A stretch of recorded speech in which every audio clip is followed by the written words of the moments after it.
The following program discusses sensitive issues related to addictive behavior. Parents are cautioned that some material may be too candid for younger children. Welcome to Celebrating Life and Recovery. I'm Cheri, your host. I'm going to introduce you to a friend of mine, Fran, who told me one time that maybe the blood of Christ in her life was a little bit of overkill. If you want to know what she meant by that, you got to join us on the cafe today. It's pretty cool.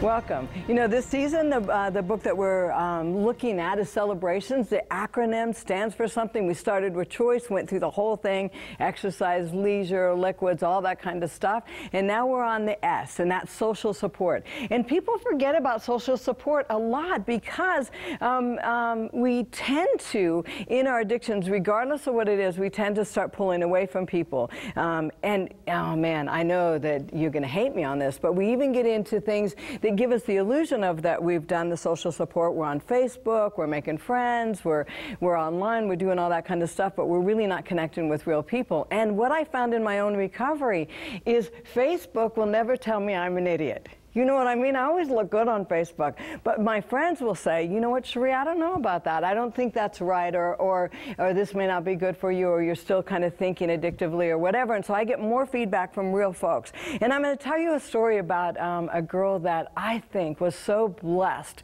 with just kind of coming out of her addiction, literally letting people into her life. And her name is Tina. She's amazing, but she's a meth addict. She was trashed physically. You can look at her, and she looked like a meth addict. You know, she was a little bit agitated in her movement. She didn't kind of, she just kind of was a mess, fragmented a little bit when she came into recovery. All her teeth were rotted. I mean, they just looked terrible. She was stuck with that when she came into recovery. Found God, loved God, jumped into a church, and then she came up and we met. And I think we met early on in recovery, but we started to work together again. She came to a couple events. She came to a women's retreat.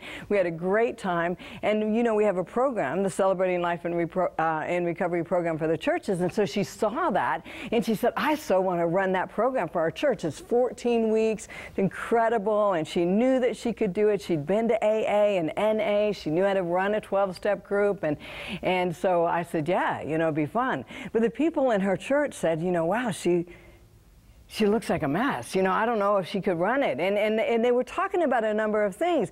And their motives is they came over and they said to her, we'd like to kind of help you out with that. And so they actually went through the program with her to help her out so that they could teach her how to present. Tina didn't need help on how to present, but she needed friends, she needed support, and they needed Tina. So during the time that they went through the group, this whole church just grows. It was so absolutely amazing. So they start to grow, they start becoming friends, which the group is brilliant at doing. And during that time, they raised money and got her teeth fixed.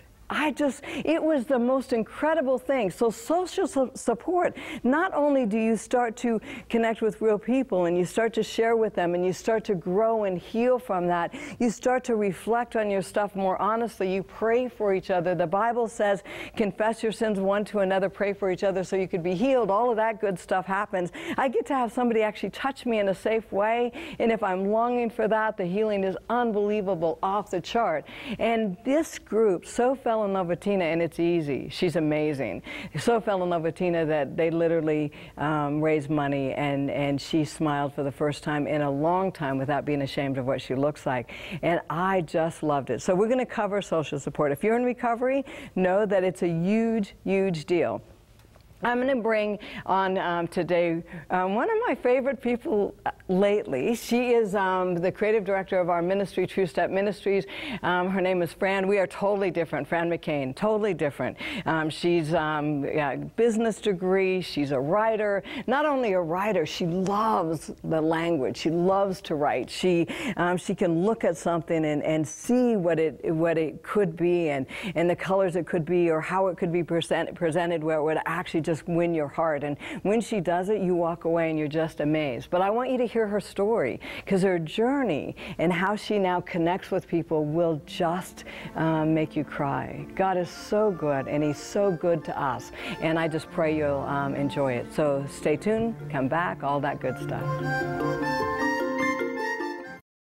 The following program discusses sensitive issues related to addictive behavior. Parents are cautioned that some material may be too candid for younger children.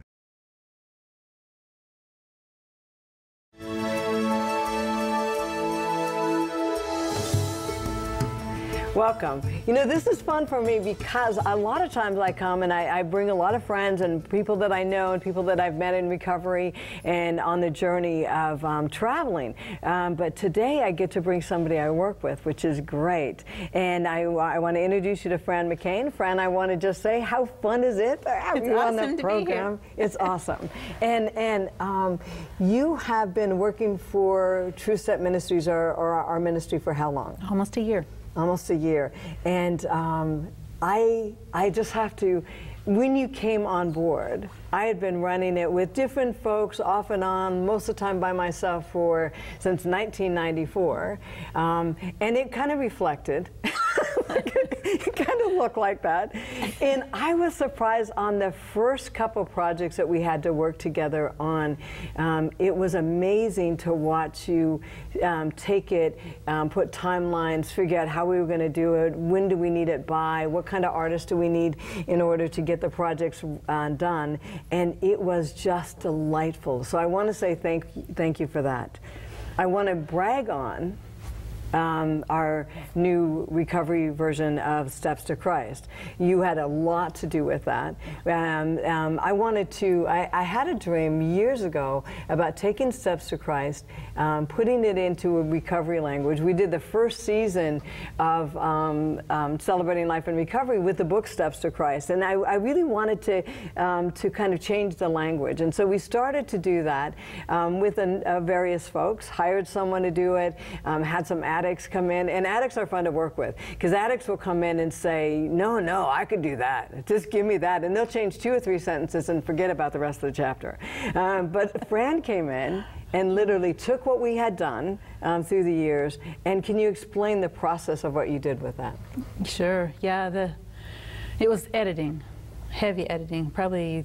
I think we went 3 rounds of editing on that book, and we also needed to integrate the 12 steps into it so that we could use that and make it really fit with our Celebrating Life in Recovery program.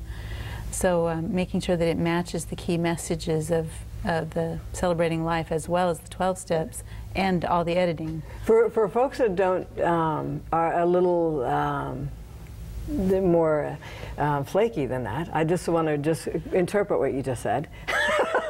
But you know, you took the 12 steps and literally put it in the book. Mm-hmm. And to me, when you did that, I was just like, I read it the first time and I thought it was genius.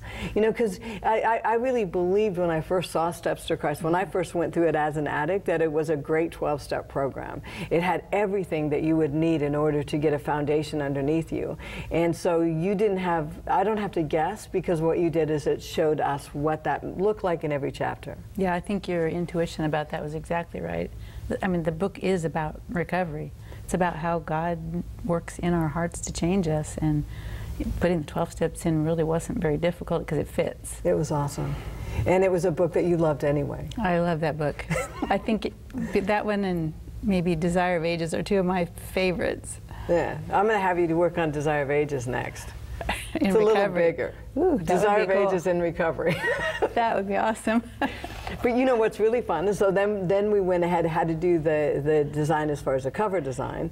Bob McKain, who also has joined us for the ministry and has really organized us like crazy. He's been on an earlier show. He's our executive director of operations, and he's just amazing. He's also a photographer. So I had them in mind what the cover would look like. I tried to do the cover on my own in Australia with a woman in Australia, but we ended up doing it with you guys, and I just got to say the cover was beautiful, the inside is beautiful, and it's off the press. So I want to say thank you for that. And then another one, just before we get into finding out who you are, because you know this is all fun for me because we now have something that we can put out there that is really helpful. Like they used Steps to Christ in this woman's jail not long ago. They went through the whole thing because you put questions on the end of every chapter so that we could use it as a study guide or a quarterly or whatever. And so they used it in a woman's prison, and so the women went through it and then got baptized, and they had all the pictures, and I just wanted to cry because that's exactly what we wanted it to do. I love that.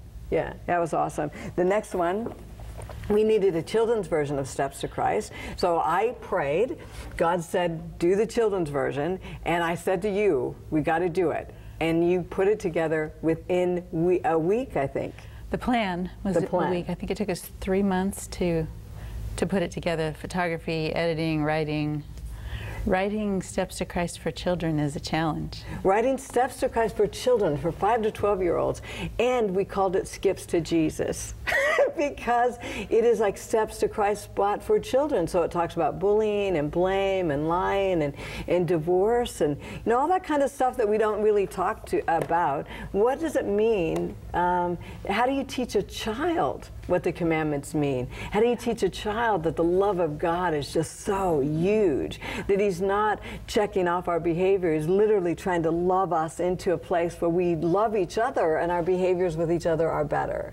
And so I just want to say, again, sitting with you and kind of fleshing out this project and then having you put the ideas together and calling me back over, and it was perfect. And I just got to say, it was just perfect. It was so cool. And again, we're still working on an additional project with Skips to Jesus. We want to do a whole VBS program. Brenda Walsh is doing a children's network, and I've even talked with her about what about a children's show on recovery. This is like celebrating life in recovery, but for kids, and based on some of this stuff. So that would be really amazing. Isn't it fun? But I got to say, Fran, I don't think I would have ever had the strength or the I don't think I ever could have stood up with these incredible ideas, with this incredible vision that even God gives, because I knew that I couldn't do it.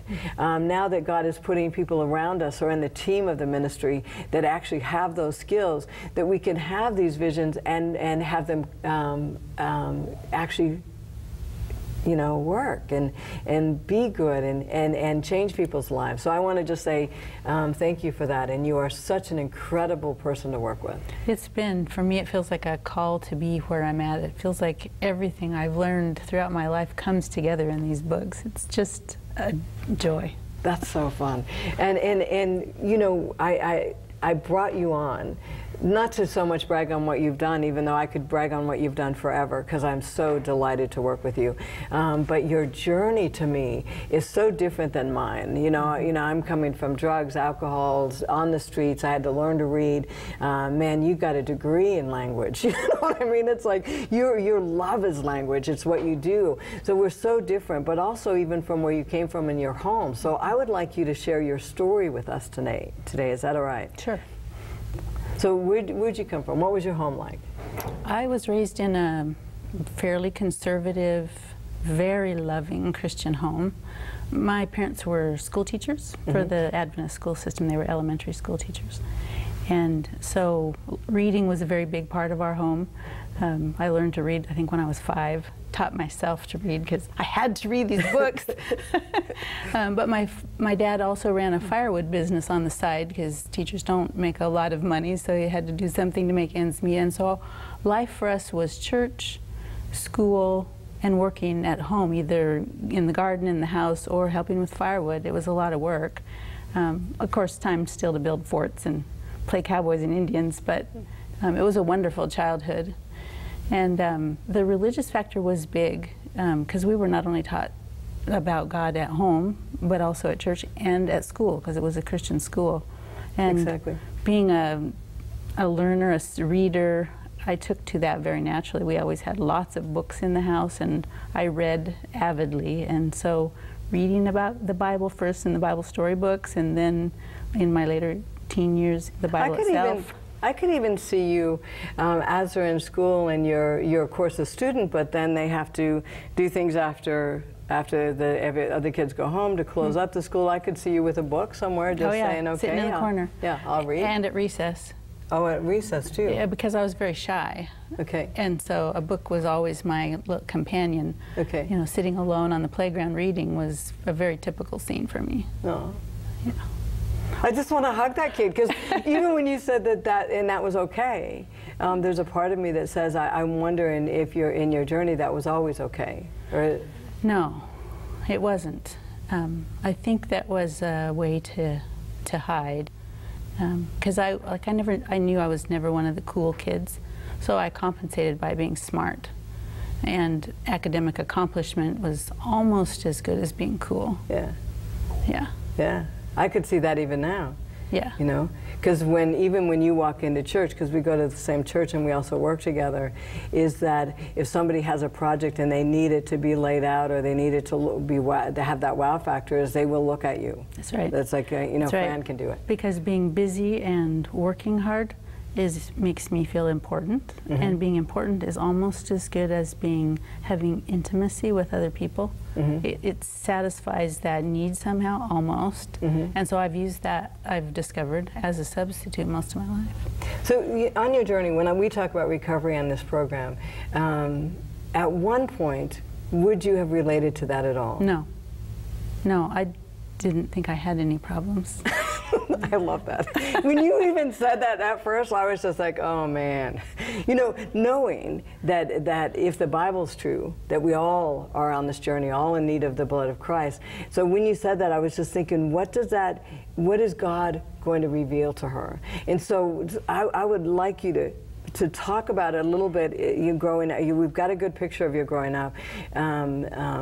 Maybe a few more stories to kind of solidify that, but then where did God reach you to say maybe there's an issue? Yeah. And what does that issue look like? Yeah, I'm glad to share it. It's important. I was baptized, I think, when I was 7, and it came from a book again. I was allowed to stay home one Sabbath afternoon when the family went for a walk, and I was reading the story of Jesus' crucifixion in my little Bible storybook, and it moved me deeply to see that someone so kind was treated so cruelly. I didn't understand the cross, but I loved him.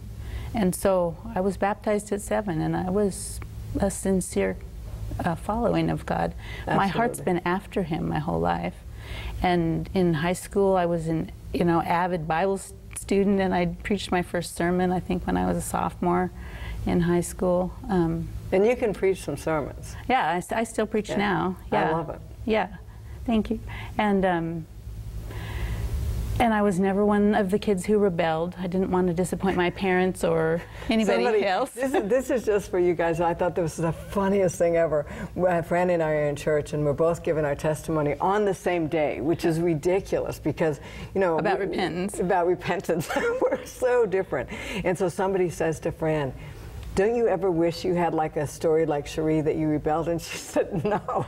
Do you remember that? It was, yeah, well, even who would wish that? You know, it's like I'm dealing with my own stuff and it's different, but who would want to be like a heroin addict and homeless and all that kind of stuff? Well, and I don't like pain. Yeah, okay. But your response, I just cracked up because I thought that was just the funniest thing.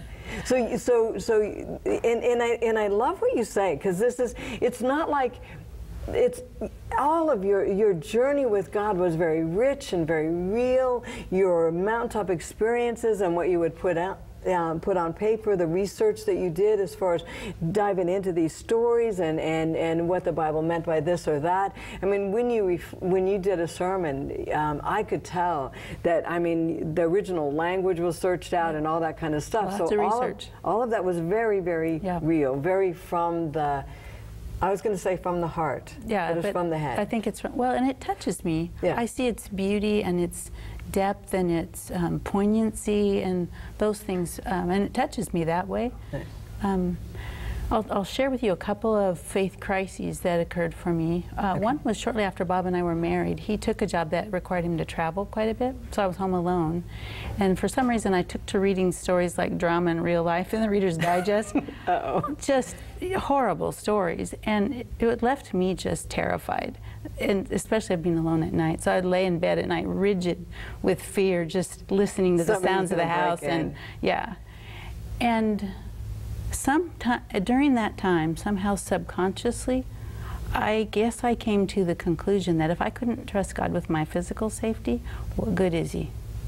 And I wasn't aware of it, and I continued my regular, daily Bible study and prayer and church activities, teaching Bible classes and all of that, but I was in a spiritual desert So for you years. started to separate that sense of, I'm okay and the world is safe, to where I'm not okay. And I couldn't face that it's not safe. Okay.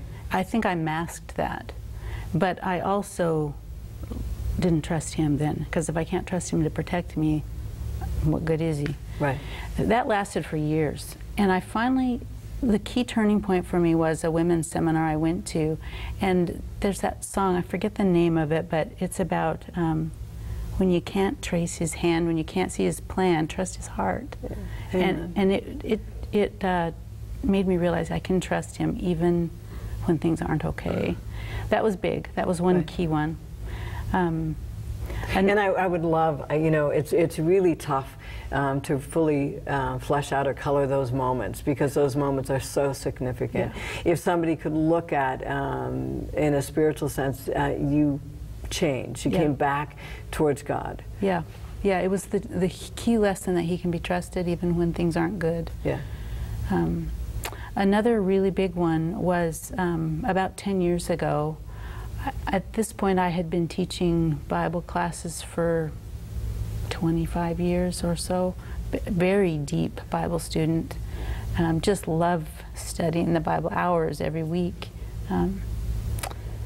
And I went to camp meeting with a friend, and she said to me, "Oh, let's just talk about God."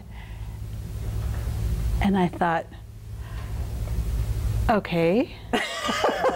I mean, I'm glad to talk with you about all these wonderful things I'm learning in the Bible. Right. I'd love to talk about research. that. But when she wants to talk about God, like, let's just talk about God, I'm thinking, I don't have anything to say. Oh. Explain that, because to me, I think that there's so many people watching right now that know exactly what you're saying. Yeah. Like, I don't... What do you mean? I haven't encountered Him. I haven't seen Him. I can tell you lots about Him. I can tell you how beautiful the Bible is, how moving its message is, but I haven't encountered Him. I don't find Him doing anything directly in my life. It's not a personal thing. It's not at all. Yeah. I mean, no, it is not.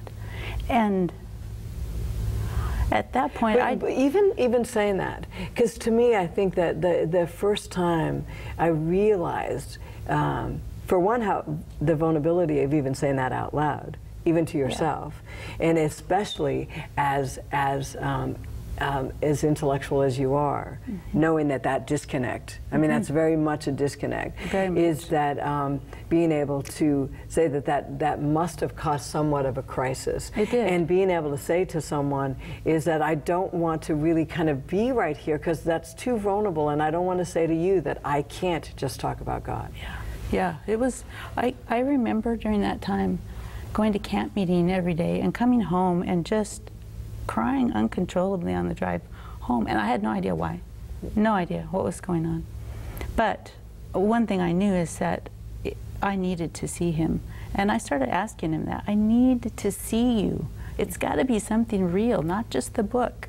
At the same time, and I don't know if I've ever asked you this, at the same time I know that you were really doing some deep studies or at least having discussions with folks that were incredible in your life that didn't, that threw God away, wrote a book on now kind of even being atheist, or that the Bible's not real. So I mean, you really were doing some great stuff in that sense.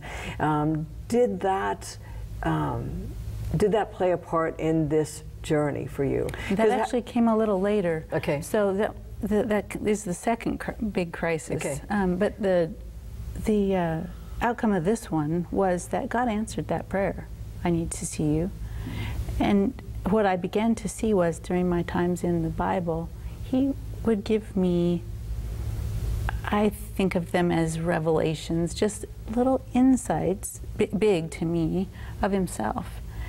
And His love, and His incredible wisdom in the way He dealt with people, and just the gentle kindness, and sometimes, I mean, it's just so moving, it makes me cry. He still does those things. Amen. So that was big, and that was 10 years ago. But now the one you were just referring to is the one I'm in the middle of right now. And this one's more difficult and seems to be taking much longer for Him to get through to me.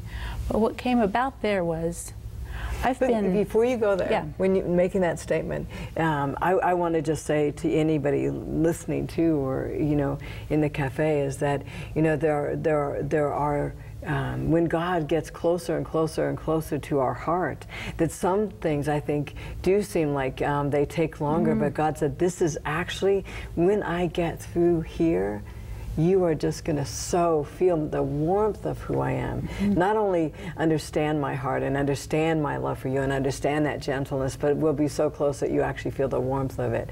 And so I think it is those layers that in our healing, like mine is way different than yours. Very, that I just have to trust that I'm not going to slam heroin tomorrow. That's not. Do you know what I mean? It's so different. But even when you say that, I just love. That it's taken a while. It does take, I think it takes a while. And it's actually surprised me. Would you call yourself, because I've always thought, would you call yourself, intellectual, workaholic, religious addiction? I mean, what would you say that if somebody had to put a label on any of this stuff, would you put any of those recovery kind of labels on at this point? What I've come to realize is that I have a very strong need for approval. So if it's approval addiction, I don't know. It manifests itself in that I'm a workaholic. Okay. So let's go back to now this crisis. Yeah. What started it? What started it is that about 3 years, longer than that, 5 years ago or so, I started doing Bible studies outside the church. And my first was with a beautiful woman in her 60s who had been a prostitute, and now in her home she has, like, all the neighborhood teens are over her place all the time, and the house is filled with smoke, and we've got the Bible out, and she's just crying over it, and it's so beautiful. And she passed away before we finished. But you do have studies with people that are so just emotionally trashed. Yeah, where does addiction. This come from? I know. How does God come up with putting me with them? I don't know what it is, but He's done it several times. And I've seen it. Yeah, well, more recently you've seen the ones that I've been studying with a group of men and women who are currently addicts, even, or former addicts, and many of them are ex-cons, and all kinds of abuse backgrounds, and they walk into Bible study and you can smell pot. She can smell pot. Oh, sorry. I don't have a clue. So I'm sorry, that's true. I don't have a clue, yeah. So when that started, you having these studies. Yeah, and I studied outside the church. I studied with one woman first, Stacy, for a year. And then she was baptized, and she wanted to reach out to others like her. And so we started inviting them in, and sometimes we were doing like baby showers for these at-risk moms, and then they'd join our Bible study, and it's been awesome. Baby showers for at-risk moms. In our church, what they would do is they would put an ad in the paper. If you are in this area and you don't have anyone to help you deliver this baby, just call us. And they would bring, one was this horrible Craigslist, horrible meth addict. She had, I don't want to say too much just because, I'm not privileged to say, but I mean, all of this kind of stuff, having these babies that are born into these situations, and they're doing baby baby showers and getting beds and blankets and bottles and all that kind of stuff. And then we go to the hospital on the day the baby's delivered and sit there with her during labor. It's just been great. It's just beautiful. It really is beautiful. And for me, never being loved or nurtured, there were times that I watched you guys just thinking that how incredible what you were offering to them. Yeah. And at the same time, there's a problem. So it became very clear to me one evening we were doing Bible study, and I think there were about 10 people in the room that night, and we went around introducing because lots were new, and I realized that I was the only one in the room, not only that had no tattoos or body piercings, but had no... We can get you on. No, I'm sorry. But had no background with any sort of chemical addiction, no criminal record, no abuse background, nothing. Yeah. I was the only one in the room. And I was glad that they were there to seeking God. That was wonderful. But then we started the Bible study and I watched them glaze over. And it made me realize that what I was trying to communicate to them wasn't coming across as relevant. And when I talked to them about God's love, it sounded hollow even to me. Wow.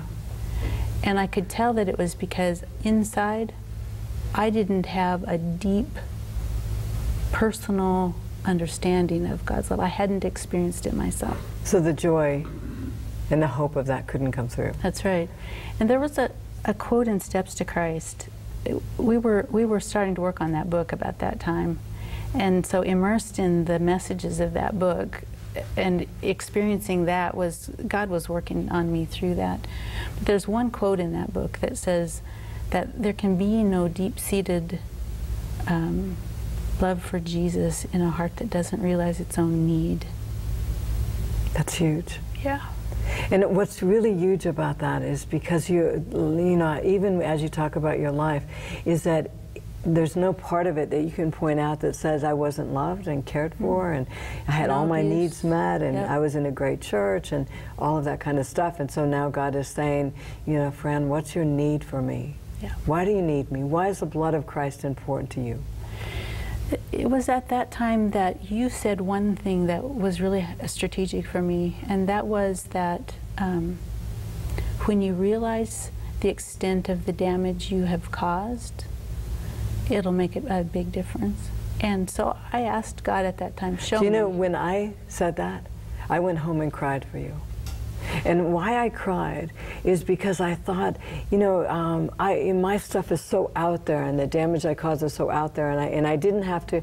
And I'm looking at you, and I don't want to make you feel uncomfortable with this, but you're so gracious to folks, and there's such a kindness with who you are and that kind of stuff. And I thought, when she sees this, she's going to have to experience some pain. And I just cried about that. And I wanted to say, God, be gentle, but then I don't, because I know that what you want, what you sought for your whole life, is something that's very real.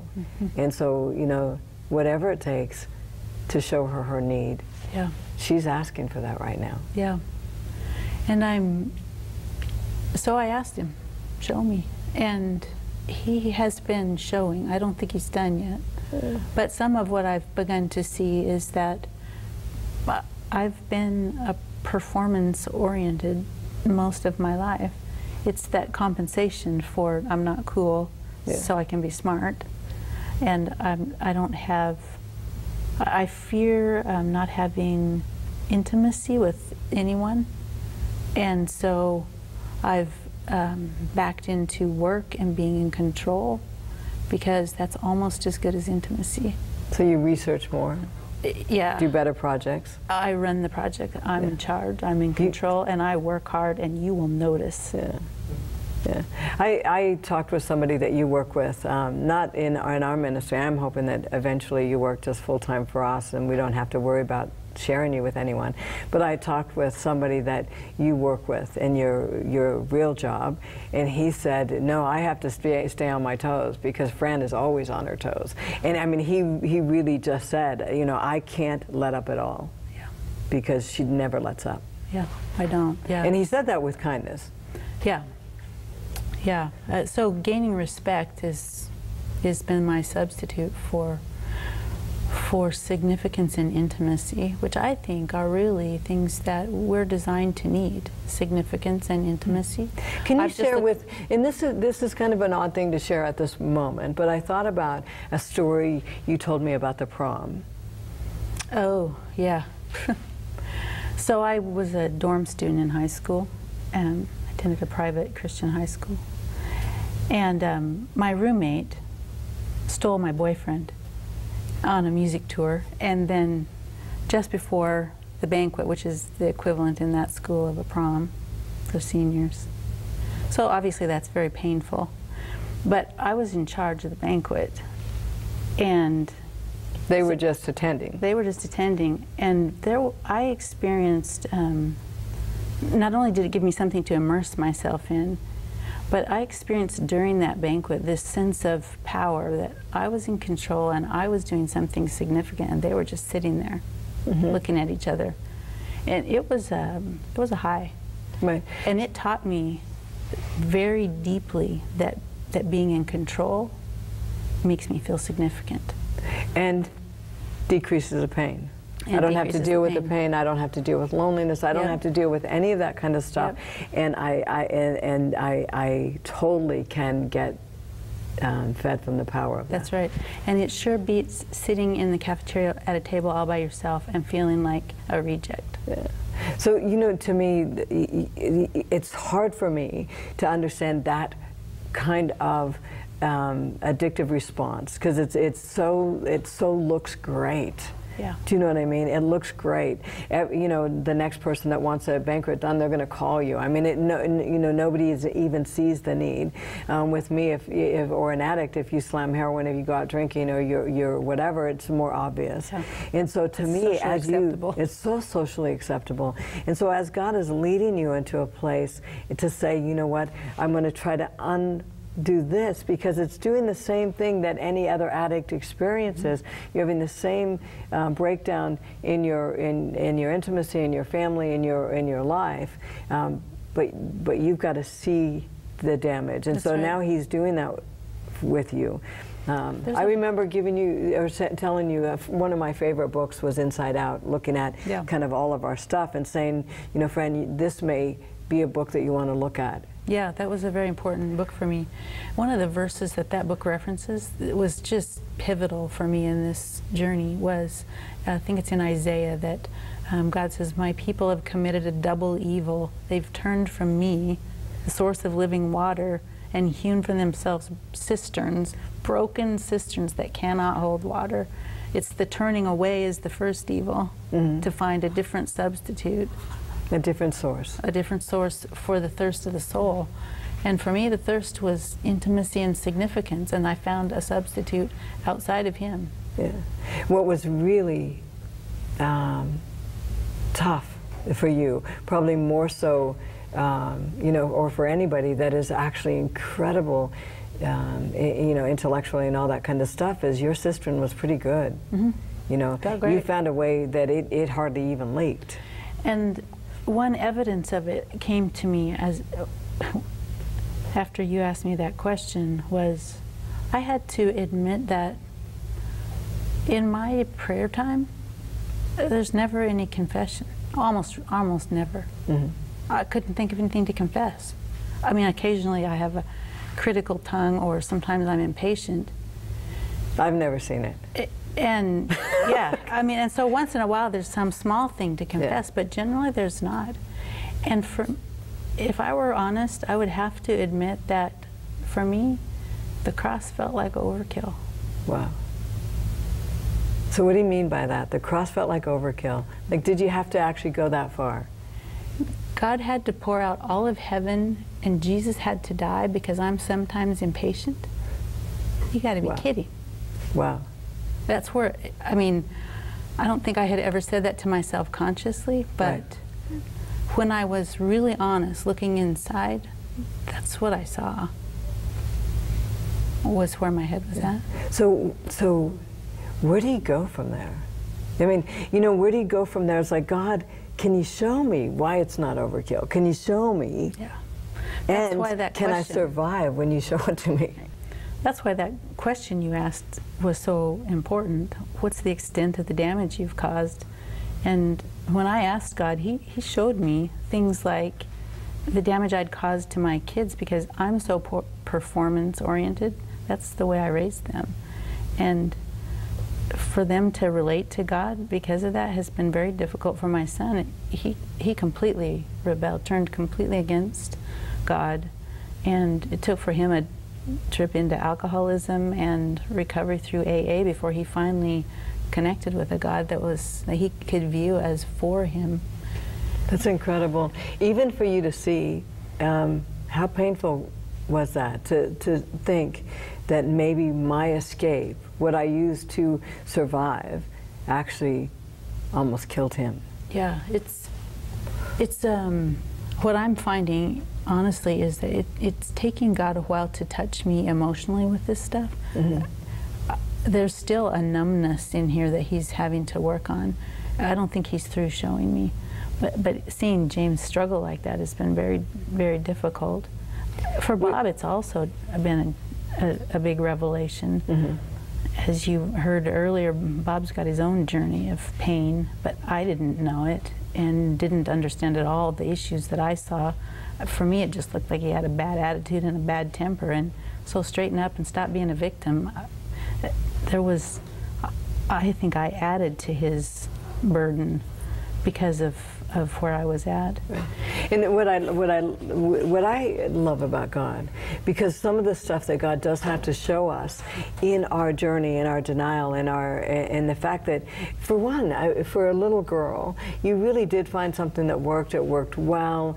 I didn't have to deal with the pain of not being the cool kid and all that kind of stuff, or that it worked so well. Mm-hmm. But then now God says, if you truly do want to recover, if you truly do want to connect with me, I have to expose this stuff. I have to be able to do that. Yeah. And I think it breaks his heart when he has to do that for us. I think so. And it's, for me, it's been a huge attack on, I call it an attack because it feels that way, on my sense of integrity, because everything that I have thought I was, a deep follower of God and very sincere in my faith and all those things, looks like it's not real if it's just fake. I mean, if there's no real connection with him, if it's not vital, if I have nothing to say to anyone who's got a serious need because I haven't encountered it myself, to me this is a huge integrity issue, and it challenges everything I thought I was. Yeah. What's going to be interesting is when he weaves that back together and shows you that you've always had that heart for him and that heart for people and the love for your child, so that your addiction has disconnected you on some level, but it was very real journey. And you've said that even before, is that when in the midst of this journey, I did feel the presence of God, and I did feel love, I did feel all that.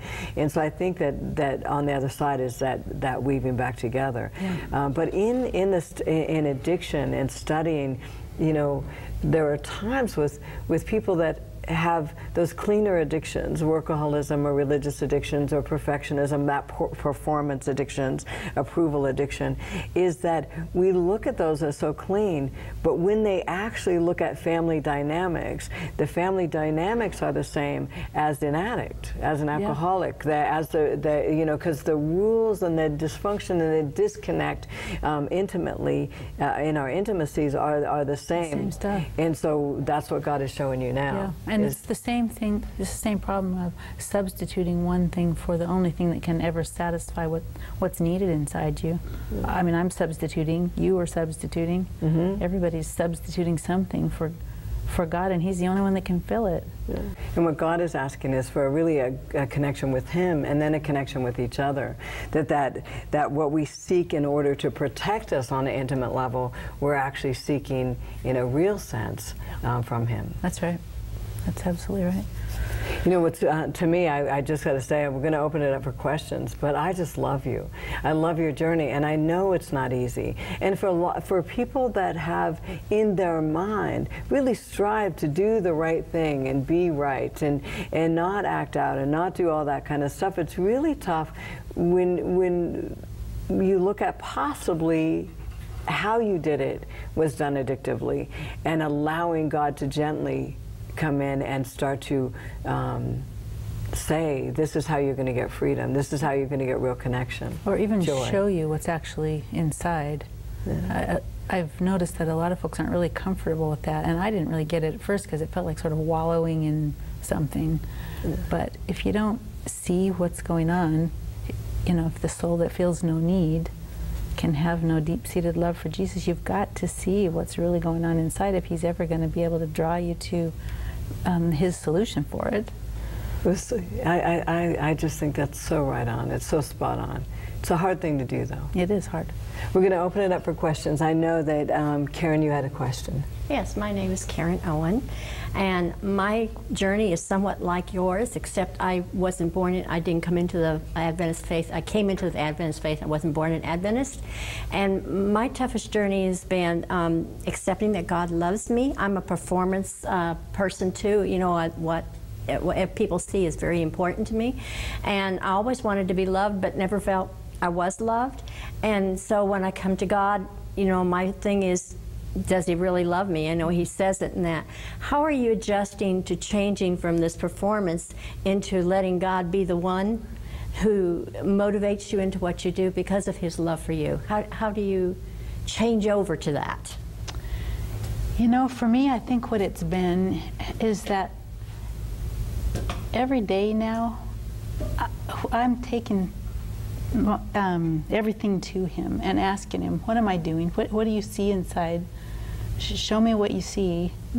And he does.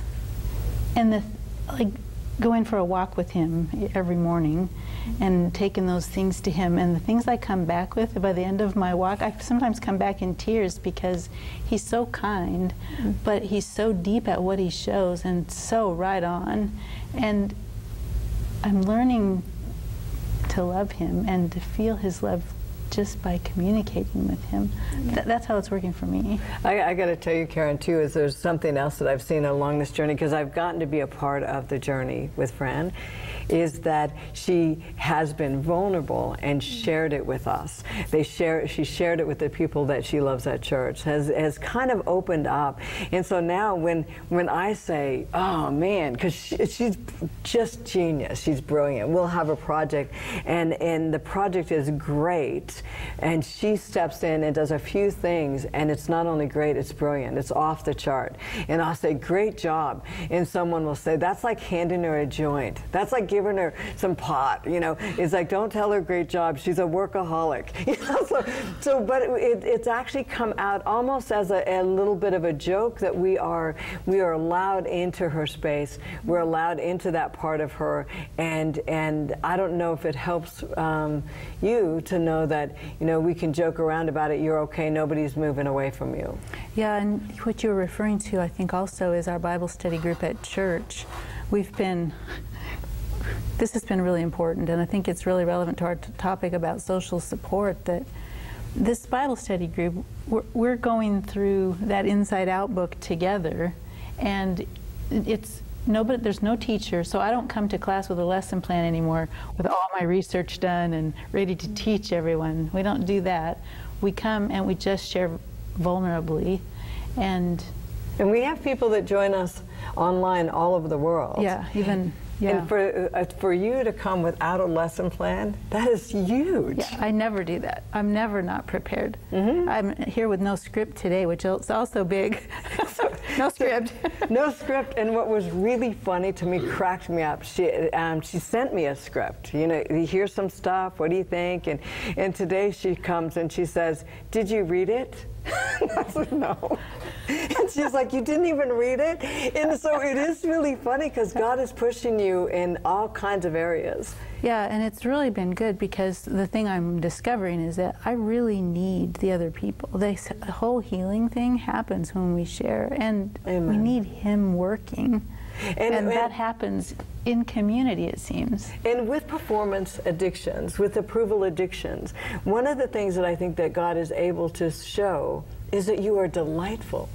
You know what I mean? From even prom, if I'm not prepared? Even if you're not prepared, or even if I'm not in charge, or even if I don't know the answer, you are delightful and the people around you enjoy that about you. So I think that in the healing part of it is first being vulnerable, saying out loud to somebody, to God, in a 12-step, to God and another human being, that this is what I deal with.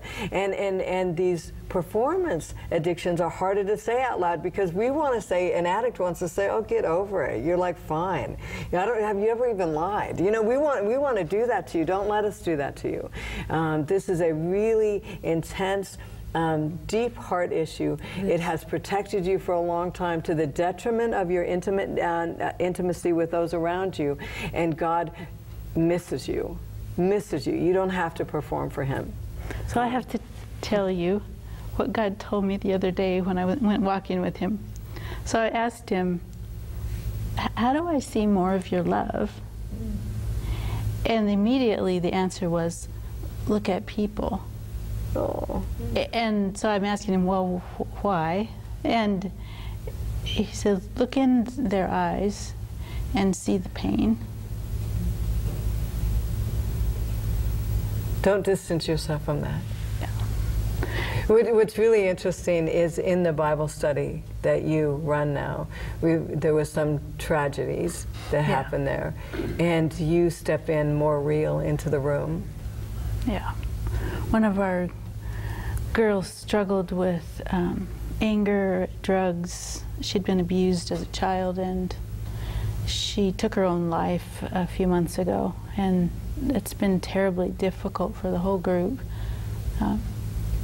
And we have others that are really struggling. That seems to be contagious. I don't know, but it's just downward spirals amongst the group. And at that point, because I know what you're dealing with as far as your own addictive response to pain, is that you weren't willing to go back to that and just get more prepared and walk in the group. You wanted to be more real and walk in the group. Mm. So you really did say, God, that I am not on familiar ground here, but help me to walk in with something to actually offer. Yeah, everything now feels that way to me. I feel like instead of coming prepared with tons of research, I'm coming with my heart wide open. I love that. Because it's different, but I think that we actually get to hang out with you in a better way. And even though your preparation is genius, I love that too. So now, Bob McKain, married to Fran, and you had a question. So, the thing that we used to say about Fran is that, she's practically perfect. And, living with her all the time, the one thing I just have to ask is there, is that, she still engages in the workaholism. It didn't just go away. So, how are you dealing with that? Yeah. No, and this is from your husband. Yeah, it's really true. That's sort of like asking Cheri, why are you still doing heroin hits? Yeah.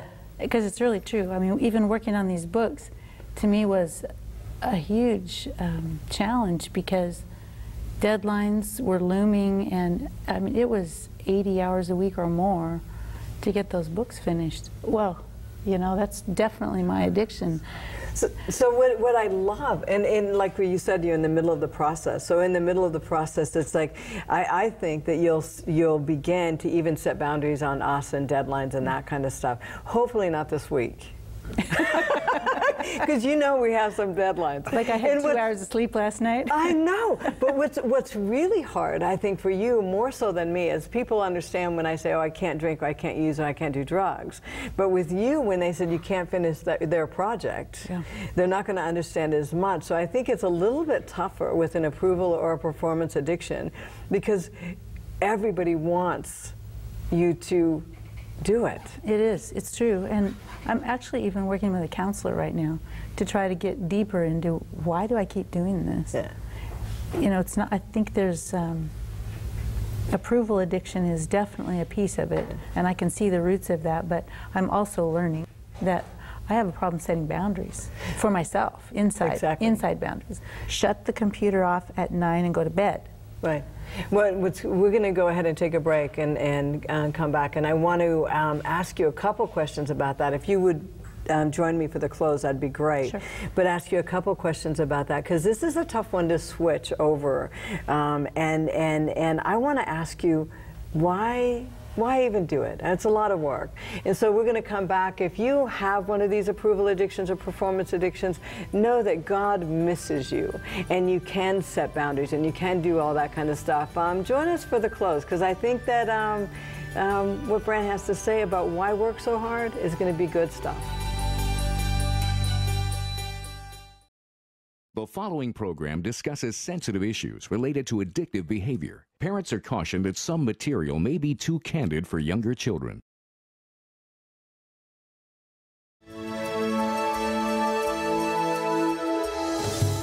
Welcome back.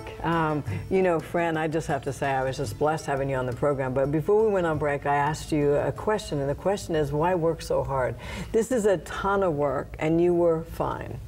In everybody's eyes, you were okay. In your eyes. Yeah, even in my own. Except that there was a thirst inside, like it was feeling empty. And also, I was beginning to realize that there were people who needed something that God had apparently put me in a position to do something about, and I wasn't able to give it because I didn't have it. Yeah. An example was I'm working with a friend who came out of the gay lifestyle. We're working on writing her story, and of course that means she has got to share very deeply.